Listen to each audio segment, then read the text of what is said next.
iyi mituweli rero utuntu twangiye kuyikoresha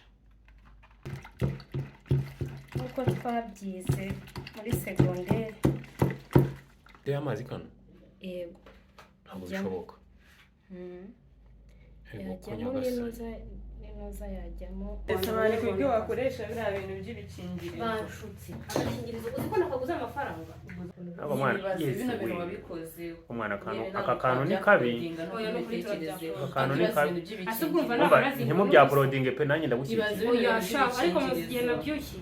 Uzi ko nagiye kukagura nteze moto kugira ngo njye aho batanzi. Nushaka bafashe mu Umva nagiye aho batanzi. Ngiye namubujije. Arabeshya yogezaga ngo n'ubundi nicyo cyo bisanzwe bikora. Ariko bo hari umuntu koko wagira ibintu bingana gutya. Uzi ko nindaga kucyuzuza. Ninjya mu bwetere wikabya nawe yakoze akantu kamwe niba yaranabigize. Nanjye kuko ako ariko nibagiye kuko bazaba ari yetunga. Dore ngicyo. Bari tuntunga. Ese bisere n'amazi. Cyangwa wazanye ibyakoresheje. Ibyo wakoresheje. Mama uramusobanurira. Umva icyucyo. Bino ni ibyanjye ningiye wakoresha. Uzagukorera ibirenze ibingi by'agakingirizo. Franka zirangiriye. Noneho uzagenda kukigurira mu iduka unagakoresha bakubwira. Byampaye. Hi guys, mwaramutse neza nshuti zacu. Ndavuga mwaramutse kuko ni mu gitondo zindutse nigiza akana keza karimo kwiga. Ikaze nanone kuri YouTube channel yacu Amata TV. Ni kivuguto nkuko mubimenyereye. Inshyushyu ntayihari. Yabaye ikiryamye itazi biri kubera muri uyu mujyi. Genda zindutse ndariraye ndimo kwiga ndi umwana mwiza ariko guess what? Muribaza nazindurwa n'iki muri iki gicuku. Ntabwo nabyuka gutyo gusa. Mfite akantu mfite umupango. Hari ukuntu inshyushyu igira umwana mwiza nkabona ntago arimo kwawe kuyatinga nkuko mbishaka nyine ngo arakare mbonewe wanyawe sibyo. Uyu munsi rero mufitiye akantu. Ibaze ko tumaranye igihe kinini nkaba ntaramubona yarakaye. Muri abanyamahirwe kuba mumufite. Ngiye kumurakaza imbere yanyu. Nazindukanye dukoresha. Aka kantu murabona ari agake. Bakita mituweli mwebwe. Iyi ni mituweli. Iyi mituweli rero utuntu twangiye kuyikoresha. Ngiye kwirinda. Mfite ibikoresho. Mfite hano akabase narize karimo utuzi sinari kuyabona. Haguruka ibintu byanjye ni birebire. Mfite n'agasabune. Ntabwo nzi neza niba biri bubyare ko tubishaka ariko naba afite stress ntabwo ari byo kwitegereza ngo ibi ni ibiki. Ngiye kubivangira he mu ishuri ryanjye. Nari ndimo kwigiramo tukabihinduye isura tukabishyira muri mituweli yacu nkuko twabyize muri segonderi. Noneho mbyuke nkoroga umuntu mwereke ngiye ko ntiganye nawe buriya basenga mba ndaho nsinziriye gutyo gusa simbazi bijya mbere. Urazi ngo twariganye. None hari karanyica. Mfite ubwoba mu nsengero. Akantu ko kwihanaguza nazanye. Banabipanze igice kubera ubwoba batazamfata. Ariko n'ubundi amaherezo ya byose turacyuzuye mana yanjye ntimumubeshyere. Dore umwana mwiza nakaguze. Ariko hano nakaguze buriya niba baketse ko Sibujya ukagura. Kangana birananire reka nkubaze. Ariko reka tuvuge ko aratatwa. Sone hagaryamye. arasinziriye. Ujya kugura ako kantu wagiye uvuga ngo iki? Haje ngo witwa Aka kantu ni mituweli. Nubwiye. ubwo ujya kugura wagiye uvuga ngo iki? Bagenda vuga ndashaka mituweli. Gasani abacuruzi bahita bimenya. Ivuze mituweli barabye ntabwo bagorana mujye mutugura. Kaho mituweli uzi ko nayo nagura kukantu kuva navuga. Mujye mukagura mwisanzuye. Nkakoresha inkamazi iki shwi abari. Uravuga ngo mituweli ntabwo bagusobanuza ngo ese ngo mituweli ni iki? Bahita kakurayo mu ibanga rikomeye cyane. Okay. Ariko umucuruzi yanyitegereje. Ntugateye umukobwa. Ndagacisha ikisi. Shirayi. Bagacabate guys. Nabyo nzi. Ntabwo bagura agacaho. Nkamazi iki? Ko ndi ubanga umupira. Data. Acho twakabangishaga imipira. Barakaza abantu muza kakana munyiherera iki? ako kantu gafite amateka. Hari umwana nzi bigeze banywesha akaritiro k'amazi, urumva bamubwira ngo bakamuhe kera kugira ngo akabangemo umupira. Shaba yanjye abatanaye kamuhaye disi yanywera litiro y'amazi yuzuye.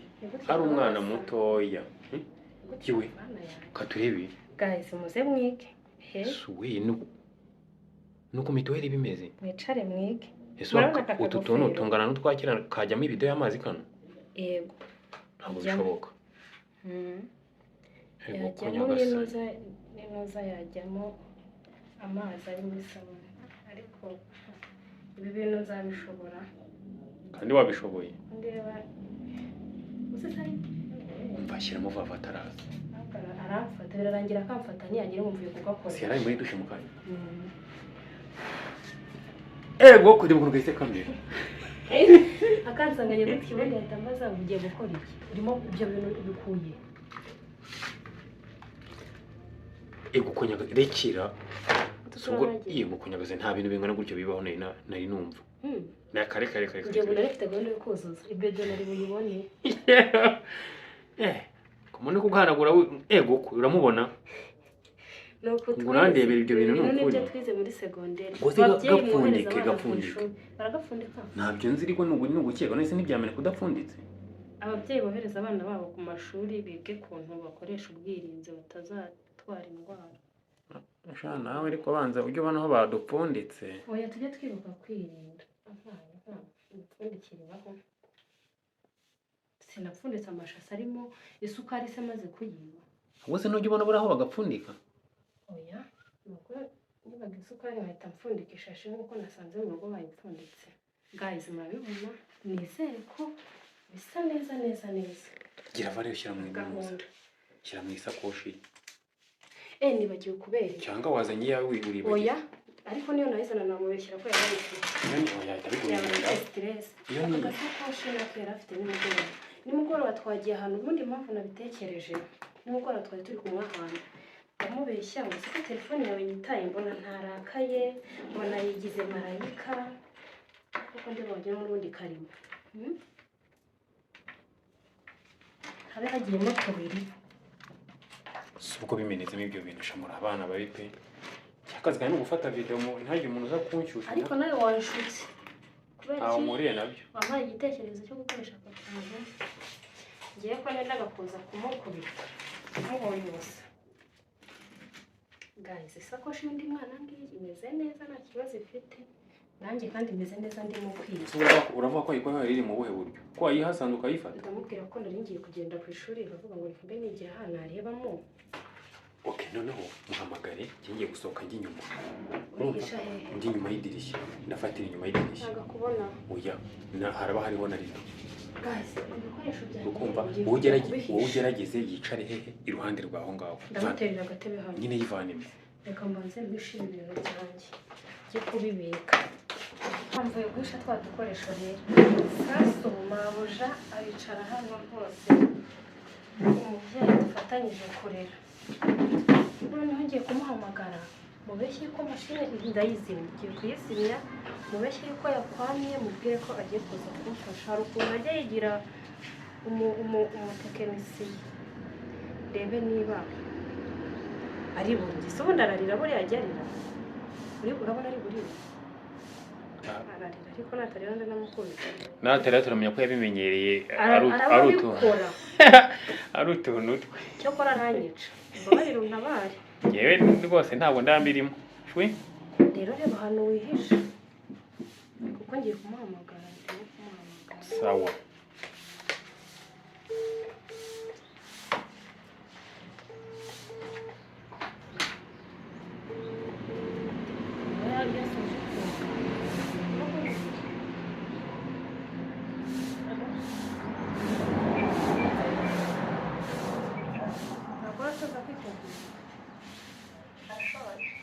Ndimo kwiga amashuri yanjye sinzi ikibazo igize mbabarira so ndebe ndabona ikwana kandi hari ikizamini nari ndimo gukorera.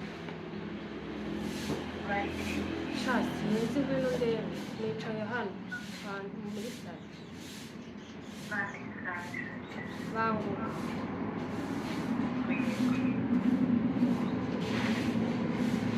mbase umenye ko ndi kure uvuge cyane nyine umusakurisha.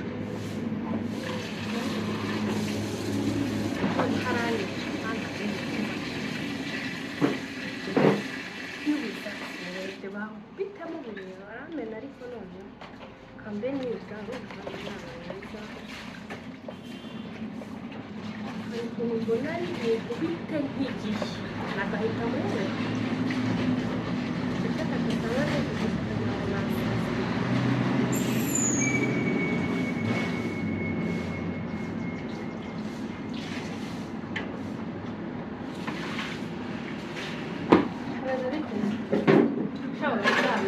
siko wagira ngo hari ikintu wagezeho wageze nakigezeho rwose wageze kuki bituma ugeze gusa ukiryama ntabwo urangera kugeza kuko ubu bikaba bikeneye muri kumwe shani yamushimira cyane wawe ndagenda rero nyine sanze meze gutya urayicokoje se wapi nari ndimo gukora urayicokoje se oya nari ndimo gukora ngo nibaye gutya ukora igisimbuzi ukawiga nari mfite ikizami kandi ndaruhuka mu kanya iwacu ubundi amafaranga bishyura ntabwo bayapfusha agaraye gusa asite rwose nta kibazo ufite shayi nagifite umwanya ntabwo se n'igihe kungakora nose wigira gahehe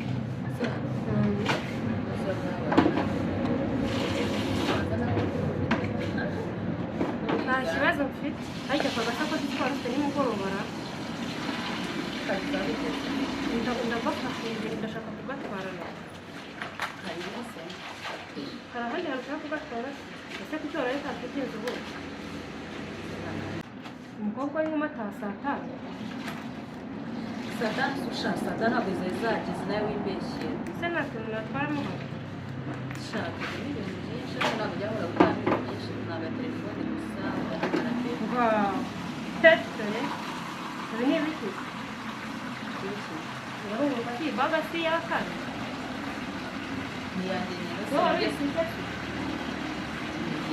nise gutya ngo ubireba inzu ubireba ukoresha kabiri utangazwa na rabero se harimo rabero niyo yonyine irimo hari umuntu harimo na telefone ashajeri nabikuyemo hari umuntu wagatije se nijoro wapi nase najyanye ishakoshi njya kuyitizanya harimo ibikiza nase niba usigaye ukora niba watizemo ako wikijijisha agira urasaza rero abakize ndasaze kuko mbonye ibyorezo kuko mwana ukora amakosa ubushobozi niba usigaye ukora ntabwo se ndeko si baganje se nkarebamo ntose ko ari yawe ntabwo ibiri mu bizi harimo shejeri na telefone ayikuyemo harimo rabero utangajwe na rabero ushatse kongeresheje ko iyi ni rabero ego sunda bifata ni ibikiza cyakora mu yawe ibirimo nta byiza se we wabishyizemo ese usigaye uri indaya indaya oya harimo ibikize harimo bibiri reba nsomera ijambo ry'Imana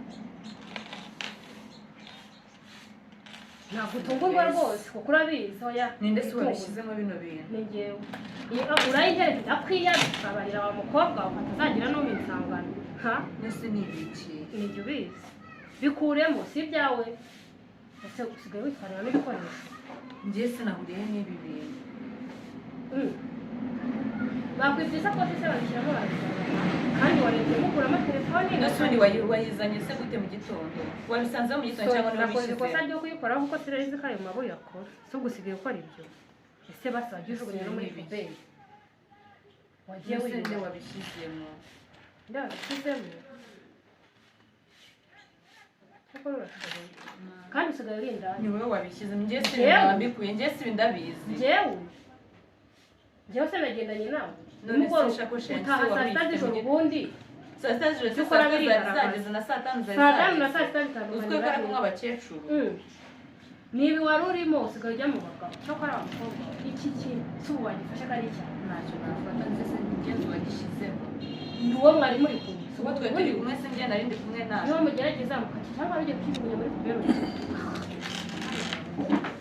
ariko gifate si icyawe wikinshiraho ni ubu tuvuga ko tutakizi se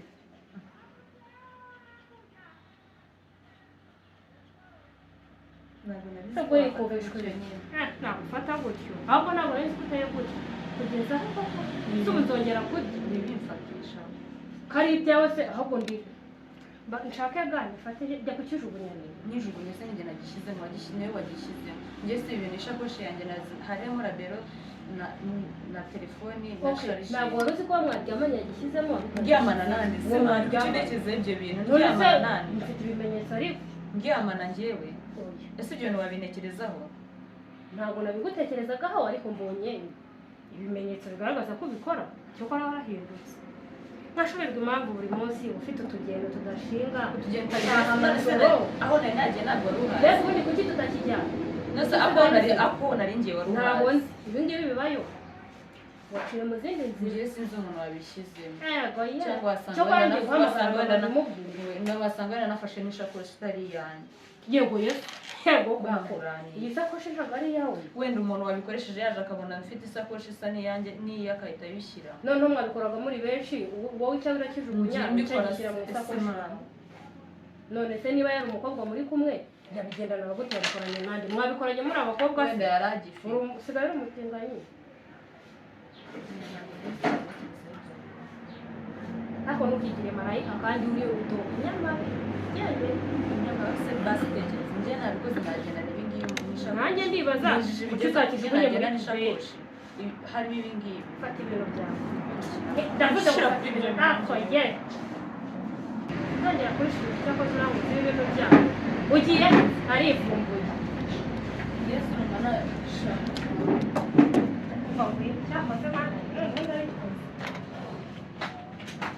mwana w'abandi turamurijije ni prank umva mubwire reba hariya karabaye mana mwashutse sinjye umva ntabwo ari njye wabizanye banshutse dore reba hariya muri kamera reba yose ntabwo njye ngaho icecekere ni ukuri uri umwana mwiza isi yose irabizi hariya harimo bibiliya wigishaga abantu kwirinda mujye mwiga kwirinda abanyarwanda ese ibyo wakoresha biriya bintu by'ibikingirizo banshutse agakingirizo uzi ko nakaguze amafaranga uguze amafaranga wasanga uzi ukuntu gahenda oya njyewe nabikoresha se nkabikuzanamo karahenda uzi ukuntu nakishyuye ahubwo dusigaye batadukoresha akibaza nk'ibintu utekereje gukora by'ibikingirizo use hagize nk'umuntu ubibona akabona bivuye mu isakoshi yanjye ako humura si prank prank se ni ibiki kuva kare hari ukabona birago byica izina ry'umuntu ubaza nk'umuntu uzabona akantu ngo ngo ibikingirizo byavuye mu isakoshi yanjye oya nyine umva nkubwire kuva kare hari kamera nabikoze babireba byose naberetse ko nakaguze nagafunguye bareba bazareba bavuge ngo ibi ngibi ngo babikoze babireba cyangwa zabona uzamusobanurira abandi birabareba wowe wita kuko abantu bose bagufata bya proding kubera iki turabya proding ntabwo nzira abanyaproding ndi mu bikingirizo zisana byukiye reka akantu umwana yisayidiye mwana yanjye cyo koza ndakubonye buriya muri kukareba muri ibintu urabona ibintu yisayidiyemo ibintu inshyushyu iba yakoreje ntabwo mwana umwana aka kantu ni kabi aka kantu ni kabi ntimubya porodinge pe nanjye ndagushyira ariko mu gihe nabyukiye uzi ko nagiye kukagura nteze moto kugira ngo njye aho batanzi nushaka bafashe mu umva nagiye aho batanzi njye namubujije arabeshya yogezaga ngo n'ubundi nicyo cyo bisanzwe bikora namubujije ndamwata ibyo bintu ntubikore oya ni ukuri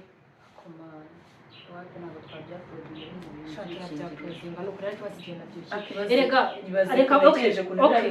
nkugire inama reka tubikore gutya reka prank zirangire uyu munsi birangire n'ubundi birangire ntituzongere kubikora oya nta byo kwiturwa ntabwo umva icyo uzamwishyurira kurwara inziga tubwire ikintu kirenze agakingizo nzamukorera gira ikintu kimwe ubwira abakunzi bacu ariko ubu hari umuntu koko wagira ibintu bingana gutya nibaze n'ukuri kose uzi ko nendaga kucyuzuza ninjya mu bwetere wikabya nawe yakoze akantu kamwe niba yaranabigize nagiye kuko ako nibagiye kuko bazaba ariye tunga mbega icyo bariye tunganye ese bisereye n'amazi cyangwa wazanye ibyakoresheje ibyo wakoresheje yakoze mana we shamana se bumvaga baba bagikoresheje nkagikora nyine numvaga sibwo cyagize mu ishakoshi ukoresha agakingirizo urumva kakunena wabagikoresha ngo nkagikoraho ibaze ni ukuri koko ndibaje si ishakoshi yanjye ngo banguraniye ngo bamereze isakoshi nyine none se hari amashakoshi wenda umuntu akaza ukabonera isa niyo ugashyiramo boro zawe ariko turacyaplodinga pe sibyo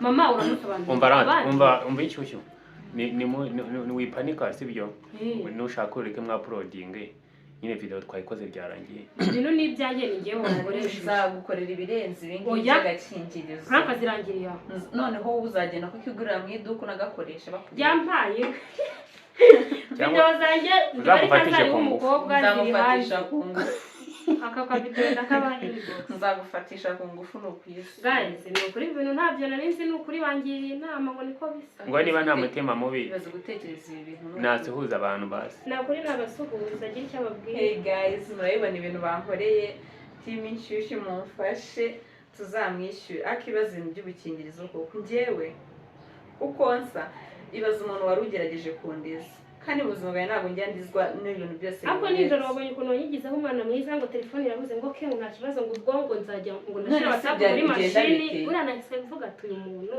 ariko nyine ikintu iyo cyabaye guys nagombaga gukina n'amarangamutima yawe nkareba ibyanyu ndakubonye ibi ndabitinya ibi bintu Yesu we komanda ndakubonye cyangwa urateguye pe nyemera rero nterera isari kabisa ariko nanjye uzaritera nzakwishyura nzaguhamya njye nagungana nawe peti n'undi munsi ajya amenya ko nagana nawe guys ni njyewe watangiye ni nanjye usezera kuko uri umushyitsi hano ugomba kwicara ugatuza uri umutumirwa wacu watwigishije gukoresha mituweli mwakoze kubana natwe Amata TV nakagaruka sezera mwana bye guys mujye mumenya kwirinda